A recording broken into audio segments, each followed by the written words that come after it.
नमस्कार दोस्तों, आप सबका स्वागत है आपके अपने YouTube channel daily GK quiz में। दोस्तों, आज जीके टेस्ट सीरीज को आगे बढ़ाते हुए हम लोग बात करेंगे सेट 22 की। अगर दोस्तों आप किसी भी कॉम्पिटिटिव एग्जाम की तैयारी कर रहे हैं तो ये वीडियो आपके लिए बहुत ही हेल्पफुल होने वाली है। पूरे ध्यान से देखा कीजिए वीडियो से आपका स्टैटिक जीके मजबूत होता है। और इस वीडियो के अंत में मैं आपसे एक सवाल भी पूछूंगा जिसका जवाब आप कमेंट बॉक्स में लिख सकते हैं, क्योंकि जो चीज़ आप एक बार लिख देते हैं उसे आप कभी नहीं भूलते। और दोस्तों, आप चैनल पर नए हैं तो चैनल को सब्सक्राइब। तो दोस्तों चलिए आपका ज़्यादा समय ना लेते हुए वीडियो को स्टार्ट करते हैं। अगला प्रश्न है, भारत की थियोसॉफिकल सोसाइटी के संस्थापक कौन थे? भारत की थियोसॉफिकल सोसाइटी के संस्थापक जो थी वो थी एनी बेसेंट।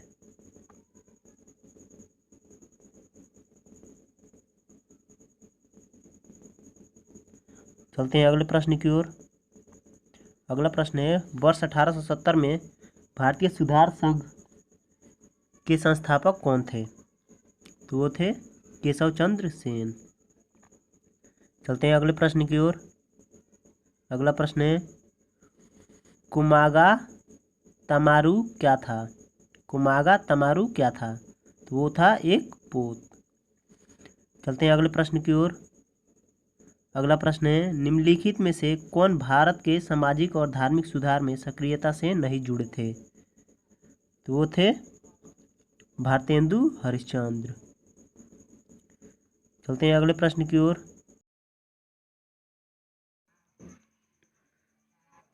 अगला प्रश्न है, वुड का डिस्पैच किसके बारे में था? तो वुड का डिस्पैच जो था वो शिक्षा के बारे में था। चलते हैं अगले प्रश्न की ओर।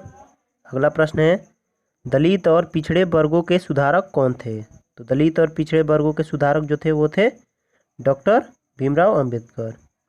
चलते हैं अगले प्रश्न की ओर। अगला प्रश्न है, भारत में सबसे बड़ी प्रायद्वीपीय नदी कौन सी है? तो भारत में जो सबसे बड़ी प्रायद्वीपीय नदी है वो है गोदावरी। चलते हैं अगले प्रश्न की ओर। अगला प्रश्न है,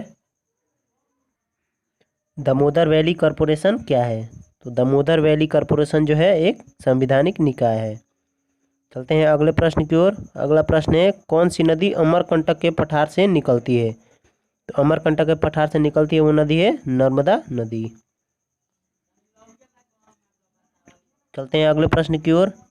अगला प्रश्न है, तिब्बत में किसका दूसरा नाम तसांगपो है? तो ब्रह्मपुत्र नदी का दूसरा नाम तिब्बत में तसांगपो है। चलते हैं अगले प्रश्न की ओर। अगला प्रश्न है, प्रायद्वीपीय भारत की सबसे लंबी नदी कौन सी है? तो ये क्वेश्चन रिपीट हुआ है, तो इसका सही जवाब है गोदावरी। चलते हैं अगले प्रश्न की ओर। अगला प्रश्न है, भारत में सबसे बड़ी सिंचाई नहर है?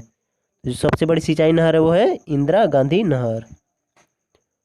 चलते हैं अगले प्रश्न की ओर। अगला प्रश्न है, क्वाडा न्यूक्लियर पार्क परियोजना को किस राज्य में स्थापित करने का प्रस्ताव है? तो वो आंध्र प्रदेश में स्थापित करने का प्रस्ताव है। चलते हैं अगले प्रश्न की ओर। अगला प्रश्न है, लंबे स्टेपिल किस्म की कपास मुख्यतः निम्नलिखित में से किस देश में उगाई जाती है? तो वो उगाई जाती है मिस्र में। चलते हैं अगले प्रश्न की ओर। अगला प्रश्न है, निम्नलिखित में से वह सागर कौन सा है जो भूमध्य है? तो वो है अरल सागर। चलते हैं अगले प्रश्न की ओर। अगला प्रश्न है, निम्नलिखित में से किसे वर्णभूमि कहा जाता है? तो बेल्जियम को वर्णभूमि कहा जाता है। चलते हैं अगले प्रश्न की ओर। अगला प्रश्न है, संसार का सबसे बड़ा द्वीप समूह कौन सा देश है? तो इंडोनेशिया जो है संसार का सबसे बड़ा द्वीप समूह देश है। चलते हैं अगले प्रश्न की ओर। अगला प्रश्न है, विषुवतीय क्षेत्र के किस भाग में रबड़ के सुविकसित बागान पाए जाते हैं? तो वो पाए जाते हैं मलेशिया में। चलते हैं अगले प्रश्न की ओर। अगला प्रश्न है, किस इलाके को बाइबिलीय गार्डन ऑफ ईडन माना जाता है? तो दक्षिणी इराक की कक्ष भूमि को बाइबिलीय गार्डन ऑफ ईडन माना जाता है। चलते हैं अगले प्रश्न की ओर।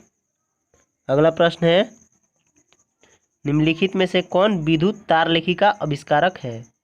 तो विद्युत तारलेखी का आविष्कारक जो है सैमुअल एफ.बी. मोर्स है। चलते हैं अगले प्रश्न की ओर।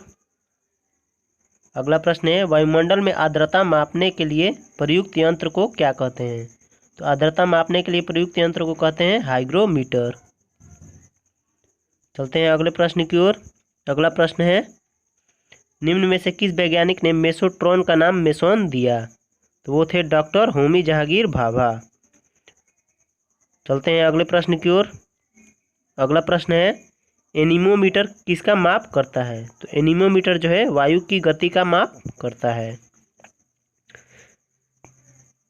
चलते हैं अगले प्रश्न की ओर। अगला प्रश्न है, निम्नलिखित में से कौन सा मिट्टी का अध्ययन है? तो पेडोलॉजी जो है मिट्टी का अध्ययन है। चलते हैं अगले प्रश्न की ओर। अगला प्रश्न है, ममिकोलॉजी क्या है? तो ममिकोलॉजी जो है चींटियों के अध्ययन को ममिकोलॉजी कहते हैं। चलते हैं अगले प्रश्न की ओर। अगला प्रश्न है, भूकंप के अध्ययन को क्या कहा जाता है? तो भूकंप के अध्ययन को साइमोलॉजी कहा जाता है। चलते हैं अगले प्रश्न की ओर। अगला प्रश्न है, कौन सा उपकरण प्रकाश की तीव्रता को मापने के लिए प्रयोग किया जाता है? तो लक्स मीटर का उपयोग प्रकाश की तीव्रता को मापने के लिए किया जाता है। चलते हैं अगले प्रश्न की ओर। भारत निम्न में से किस देश में चाबहार बंदरगाह बना रहा है? ये बहुत ही इंपॉर्टेंट क्वेश्चन है और आने वाले कॉम्पिटिटिव एग्जाम्स में पूछा जाने वाला है, क्योंकि चाबहार बंदरगाह जो है अभी बहुत ही न्यूज़ में है।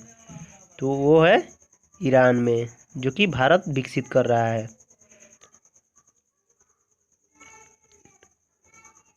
और आज का अंतिम प्रश्न, जिसका जवाब आप बॉक्स में लिख सकते हैं, और वो है, स्वेज नहर किस देश में स्थित है? Option A Sudan, option B Saudi Arabia, option C Egypt, option D Jordan. आशा करते हैं दोस्तों आपको वीडियो पसंद आया है। आपको अगर वीडियो पसंद आया है तो like, comment, share and subscribe करना ना भूलें। Thank you.